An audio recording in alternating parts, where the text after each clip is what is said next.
Değerli izləyicilər, videonu bəyənib kanala abunə olun ki, hər kəs son xəbərlərdən anında məlumatlansın.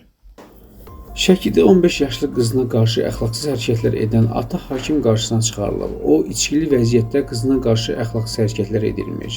Xəbər verilir ki, 1974-cü il təvəllüdlü şəxs 16 yaşına çatmayan qızına qarşı bir neçə dəfə əxlaqsız hərəkətlər edib. Onun sonuncu hərəkətindən arvadı xəbər tutub və bu barədə polisə məlumat verib. Dinləndirilən şəxs həmən zaman psixi problemlərin olduğunu, bəzi hərəkətlərin qarşısını ala bilmədiyini deyib. Zərər çəkmiş qız ifadə verən zaman atasının içkili vəziyyətdə ona qarşı seksual xarakterli hərəkətlər etdiyini deyib.